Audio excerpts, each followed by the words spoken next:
بسم الله الرحمن الرحيم إنا أرسلنا نوحا إلى قومه أن أنذر قومك من قبل أن يأتيهم عذاب أليم قال يا قوم إني لكم نذير مبين أن اعبدوا الله واتقوه وأطيعون يغفر لكم من ذنوبكم ويؤخركم إلى أجل مسمى إن أجل الله إذا جاء لا يؤخر لو كنتم تعلمون قال رب إني دعوت قومي ليلا ونهارا فلم يزدهم دعائي إلا فرارا وإني كلما دعوتهم لتغفر لهم جعلوا أصابعهم في آذانهم واستغشوا ثيابهم وأصروا واستكبروا استكبارا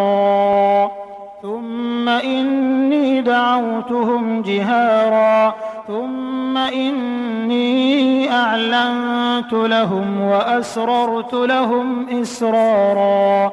فقلت استغفروا ربكم إنه كان غفارا يرسل السماء عليكم مدرارا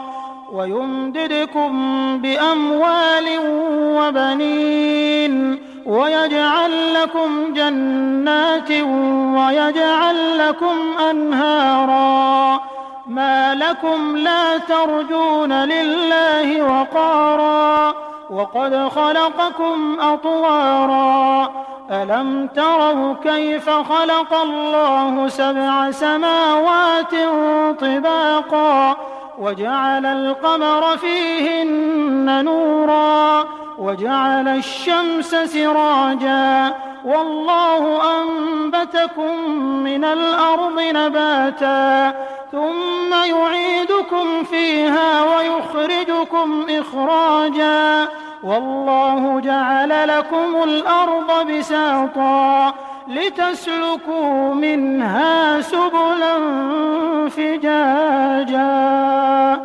قال نوح رب إنهم عصوني واتبعوا من لم يزده ماله وولده إلا خسارا ومكروا مكرا كبارا وقالوا لا تذرن آلهتكم ولا تذرن ودا ولا سواعا ولا يغوث ويعوق ونسرا وقد أضلوا كثيرا ولا تزد الظالمين إلا ضلالا مما خطيئاتهم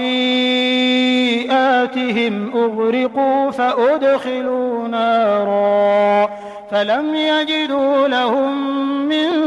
دون الله أنصارا وقال نوح رب لا تذر على الأرض من الكافرين ديارا إنك إن تذرهم يضلوا عبادك ولا يلدوا إلا فاجرا